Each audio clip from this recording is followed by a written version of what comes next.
महान संत शिरोमणि रविदास जी की मनाई गई 648वीं जयंती। समस्तीपुर जिले के विभूतिपुर प्रखंड अंतर्गत बेलसंडी तारा पंचायत के वार्ड 3 अम्बेडकर नगर में राजा राम महतो के आवासीय परिसर में महान संत शिरोमणि रविदास जी की 648वीं जयंती बड़े ही धूमधाम से मनाई गई, जिसमें संत रविदास जी के जीवन और आदर्श पर परिचर्चा आयोजित की गई। मौके पर शिक्षक पप्पू कुमार राम, हरिंदर राम, राजा राम महतो ने उपस्थित लोगों के बीच संत रविदास जी के जीवन और आदर्श पर प्रकाश डालते हुए उनके द्वारा बताए गए मार्ग पर चलने की अपील की। उन्होंने कहा कि अज्ञानता ही पाखंड की जननी है। आप तमाम लोग शिक्षा के प्रति जागरूक हों और अपने बाल बच्चों को अच्छी से अच्छी शिक्षा प्रदान करने का काम करें। जब लोग शिक्षित होंगे तभी ब्राह्मणवाद के पाखंड रूपी दलदल से बाहर निकल सकते हैं। मौके पर सुमन, सौरभ, विनयश्री राम, सुरेश राम, आदित्य, प्रणव, आदर्श, राजा, मुन्ना राम, संजय राम, कृष्ण कुमार चौधरी, जितेंद्र चौधरी, रंजित चौधरी, मोहन कुमार राम, मोहन कुमार चौधरी, सुमंत आदि उपस्थित थे। अब एक ही नाम, एक ही नारा गूंजेगा, भारत का बच्चा बच्चा जय जय भीम बोलेगा, भारत का बच्चा बच्चा जय जय भीम बोलेगा।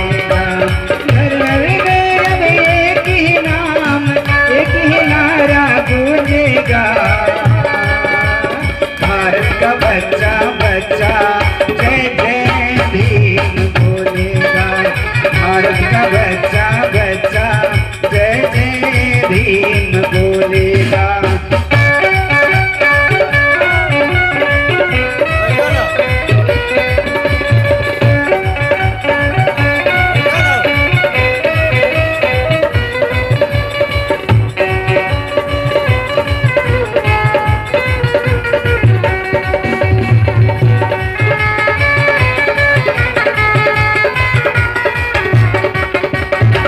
कलाकार का आप सभी को जय गुरुदेव।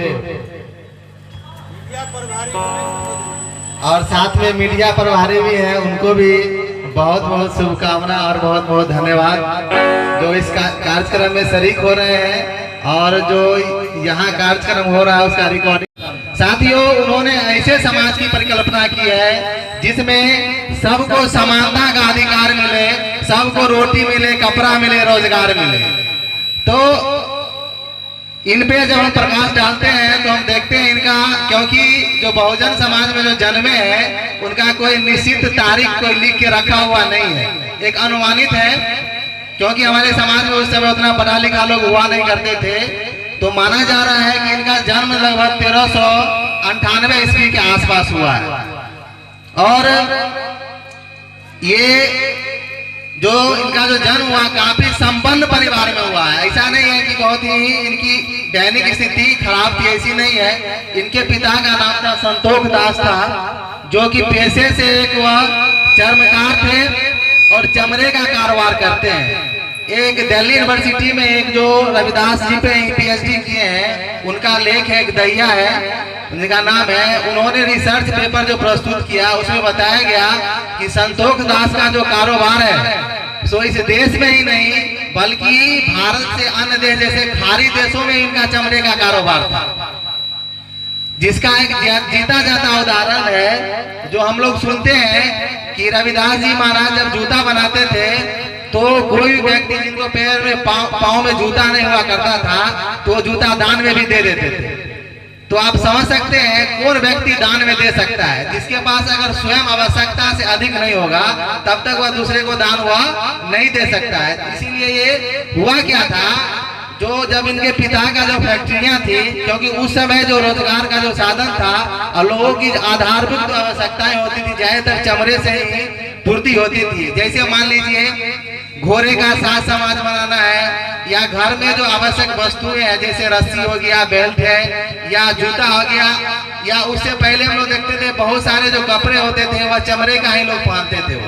या खाड़ी देशों में एक जगह से दूसरे जगह जो सामान या पानी वगैरह ले जाया जाता था तो उस समय बर्तन का जो रखने का जो सामान था वह घड़ा था, लेकिन घड़ा एक जगह से दूसरी जगह नहीं जा सकता था, इसीलिए चमड़े का बैग में ही पानी भर के यहाँ से वहां ले जाते थे। इसीलिए चमड़े का कारोबार बहुत दूरों तक होता था और जो लोग चमड़े का कारोबार करता था वह काफी समाज में संपन्न होता था। तो होता क्या था, जब वो दुकान पे इनको बैठाया जाता था तो ये संत समागम में या कहीं प्रवचन या कोई संगति होती थी तो वह उठ के चले जाते थे, दुकान वह छोड़ देते थे। तो इससे तंग आकर इनके पिताजी ने क्या किया, तो इनके एक अलग सा एक दुकान इनको खोल दिया काशी के बगल में, और उनको कहा कि अब तुम यहाँ से दुकान चलाओ। लेकिन तब भी नहीं माने ये क्या कि फिर भी कहीं संगति होती थी या प्रवचन वगैरह होता था संतों का, तो वहां उठ के ये चले जाते थे। दुकान ऐसे खुला हुआ है, दुकान की देख रेख नहीं होती थी। तब वह तंग आके क्या किया, इनको विवाह कर दिया। वो सोचे कि इनको विवाह कर देंगे तो या गृहस्थ में ये बन जाएंगे, तब ये गृहस्थी जीवन को व्यतीत करेंगे और ये अपना जो गृहस्थी जीवन है सुचारू ढंग से चला पाएंगे। लेकिन फिर भी इनकी स्थिति ऐसी ही रही और फिर वह उसी में चलते चले गए। और तब जाके उन्होंने देखा कि हमारा जो समाज है बहुत ही ब्राह्मणवादी व्यवस्थाओं से घिरा हुआ है। यहाँ पे क्या है, गैर बराबरी है, छुआछूत है, लोगों को यहाँ पे रहने का सही से अधिकार नहीं है। जो उसका जो जीवन होना चाहिए, जो गरिमाएं पूर्ण जो जीवन होना चाहिए, वह नहीं व्यतीत कर रहे हैं। तो उन्होंने क्या किया, उस ब्राह्मणवादी व्यवस्थाओं के विरुद्ध इन्होंने आंदोलन शुरू किया और बहुत बड़ी क्रांति लाई समाज में। लेकिन इनको विनम्रता है कि हमारे जो देश के जो इतिहासकार है, इन्हें भक्ति आंदोलन से जोड़ दिया गया, जो कि इनके जो विचार है, इनके जो दर्शन, इनका जो साहित्य है, इनका जो कालखंड है, कार्यशैली है, इसका हम अध्ययन करते हैं तो पता चलता है कि बहुत बड़े क्रांतिकारी थे जिन्होंने उस व्यवस्था के विरुद्ध में बहुत बड़ी आवाज बुलंद की और समाजों में को एक नई दिशा और दशा दी। जैसे हम लोग देखते हैं एक रामचरितमानस की एक चौपाई है जिसको हम लोग पढ़ते हैं, विप्र पूजिए ज्ञान गुणहीना, शूद्र न पूजिए ज्ञान प्रवीणा। यानी कि विप्र मतलब ब्राह्मण है, अगर ब्राह्मण गुणहीन है, चरित्रहीन है, बलात्कारी है, व्यभिचारी है, तब भी वह पूजनीय है। अगर शूद्र यानी कि बहुजन समाज यही चरित्रवान है, गुणवान है, तो वह पूजनीय नहीं है। इसी के विरोध में रैदास साहब लिखते हैं, रैदास ब्राह्मण मत पूजिए जो हो बे गुणहीन, पूजिए चरण चंडाल के जो हो बे गुण प्रवीण। तो साथियों ये कह रहे हैं कि यदि ब्राह्मण गुणहीन है, चरित्रहीन है, व्यभिचारी है, तो वह क्या है, पूजनीय नहीं है। अगर शमशान में जलाने वाले, लाश को जलाने वाले अगर चंडाल अगर गुणवान है, शिक्षाविद है, गुण प्रवीण है, तो वह पूजनीय है। इससे ये पता चलता है कि उस व्यवस्था के विरुद्ध जो हमारे जो संत महापुरुष है उसने किस तरह से आंदोलन खड़ा किया और यह व्यवस्थाएं थी, उस व्यवस्था को तोड़ा। तब उन्होंने देखा कि हमारा जो समाज है अनेक जातियों में क्या है, बटा हुआ है। जैसे अभी हम लोग गणना करते हैं तो लगभग 6447 क्या है जातियां हैं, और 6447 की क्या है 7 उपजातियां हैं, और सब क्या है एक दूसरे से बेटी रोटी का संबंध नहीं है। जैसे हम लोग चमार हैं तो चमार में भी देखेंगे 7 उपजातियां हैं, सब क्या है एक दूसरे के जो समगोत्री है उसी में शादी करते हैं। जो विषम जो जातियां हैं चमार में भी, उसमें भी लोग शादी विवाह करने का काम नहीं करते थे। इतनी बड़ी क्या है विडम्बनाएं भरी हुई थी। इसीलिए इन्होंने कहा कि जात जात में जात है, जस के लन के पात, रविदास मानुष न जुड़ सका जब तक जात न जात।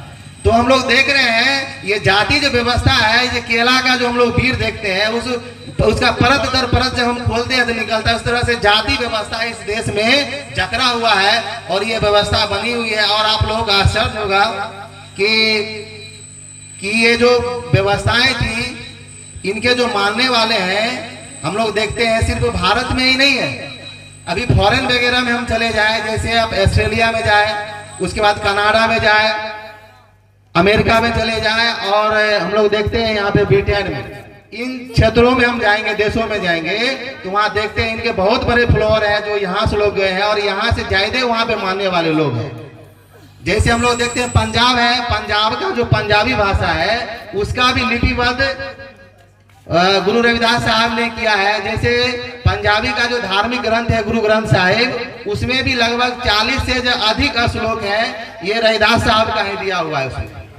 और आगे जब देखते हैं जैसे पंजाबियों का सच्चा डेरा है जिसके माध्यम से वहाँ पे वो धर्म बनाया गया, उसमें इन्हीं का मतलब देन है सच्चा डेरा का। तो ये जो देख रहे हैं तो ये सिर्फ यहाँ ही नहीं, यूपी ही नहीं, भारत के भिन्न भिन्न क्षेत्रों में फैला और सब जगह जाके गया। उस तरह से जैसे देखते हैं चित्तौड़ में देखते हैं मीराबाई, इनके बहुत बड़े इनकी शिष्या है जो उनका आज भी वहां पे देखते हैं चित्तौड़ में इनका पद चिन्ह स्थापित है गुरु रविदास जी महाराज का।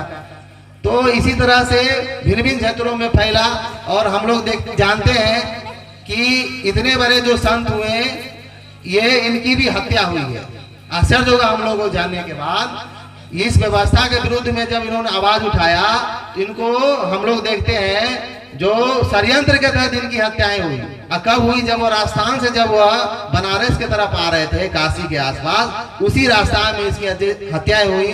जैसे हम लोग देखते हैं जो दीपावली के समय में हम लोग देखते हैं डगरा पीटते हैं, देखते हैं ना उस समय, कहीं कहीं यूपी वगैरह क्षेत्रों में देखते हैं उस समय मातम मनाया जाता है। क्यों? इन्हीं की याद में, क्योंकि वहां पे वो विलाप करता है लोग। और ये व्यवस्था है। और इतना ही तक नहीं था, जैसे हम लोग देखते हैं इनके इतिहास को दबाने के लिए, इनका जो दर्शन, इनको साहित्य को कम करने के लिए क्या ब्राह्मणों ने मनगढ़ंत कहानी कही। इनको ये कहा गया कि पूर्व में ये ब्राह्मण थे।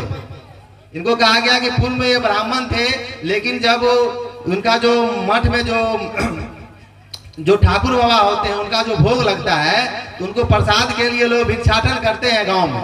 तो गांव में जब भिक्षाटन करने के लिए गए तो बनिया के दुकान पर इनको अनाज दिया गया। तो अनाज क्या था? अनाज जो दिया गया, तो उसका कहना है कि जब अनाज लेके जब वो आए, जब वो ठाकुर बाबा के लिए जब प्रसाद बना और जब भोग लगाने के लिए जाया गया, तो वह भोग खाने से इनकार कर दिए। तब आश्चर्य हुआ उस मठ में, क्यों ये खा रहे हैं। तब वहां पे पता चला, तो उन्हें पता लगा कि क्यों नहीं खा रहे हैं, क्योंकि जो उन्हें पता चला कि वहां पे जब उसको जो अनाज दिया गया है बनिया के यहाँ, वो अनाज एक जो चमार है व्यक्ति है, उसने जाकर वहां पे अगर बेचा था, वही क्या है अनाज उसको दे दिया। इसी कारण से वह जो ठाकुर बाबा है वह भोग लगाने से इनकार कर रहे हैं। इसी से श्रापित होकर इनको अगले जन्म में चमार कुल में जन्म दे दिया। तो ये मतलब मनगढ़ंत कहानी मतलब बताया गया, ताकि मतलब कि इनके जो प्रभाव, यानी कि यह कहा जाए कि पूर्व में ये ब्राह्मण थे, लेकिन वह ये कर्म करने के कारण इनको चमार कुल में जन्म हो गया। तो ये देख रहे हैं, तो ये सब ब्राह्मणवादी सोच है, ये व्यवस्थाएं हैं। जैसे जैसे हम लोग देखते हैं आगे बढ़ते, जैसे अभी राजा राम सर ने कहा कि जब हम आगे बढ़ते हैं तो यह देखते हैं कि जो हमारे समाज का जो लोग है, चाहे वह धन से हो, है ना, या आप आगे बढ़ जाएंगे तो वह समाज क्या है जो आपके साथ बेटी रोटी का भी संबंध कर लेगा, ताकि आप अपने समाज से कट जाए और उसी समाज के इर्द गिर्द घिरा रहे, ताकि आपके समाज का विकास नहीं हो। तो इन्होंने शिक्षा पे भी बहुत जोर दिया, क्योंकि हमारे समाज के जो लोग थे अशिक्षित थे, जिस कारण से उसे बहुत सारी कठिनाइयों का सामना करना पड़ता था। और खास तौर पर जो हमारी महिलाएं थी वह प्रसव पीड़ा से विधवा ये रहती थी, जिसका कारण से क्या होता था, देहांत बहुत ज्यादा होता था। इन्होंने अस्पताल का भी निर्माण कराया। इनकी और इनकी पत्नी दोनों मिलके घूम घूम के लोगों को जड़ी बूटी या अन्य जो वैद्य औषधियां होती थी वह उनको देते थे, और साथ ही उसका उपचार करते थे। और कुशल क्या है, प्रसव गृह का भी निर्माण किया, और इस तरह से समाज को आगे उठाने का काम किया। और इस ब्राह्मणवादी व्यवस्था ने आज भी हम लोगों को जकड़े हुए है। इसीलिए हम चाहेंगे कि आप लोग ज्यादातर ज्यादा शिक्षा पे जोर दें। जब तक आपका शिक्षा ग्रहण नहीं होगा, तब तक आपका जो सामाजिक है, सांस्कृतिक है और आर्थिक स्थिति में बदलाव नहीं होगा। इन्हीं बातों के साथ मैं अपने विराम देता हूँ। धन्यवाद।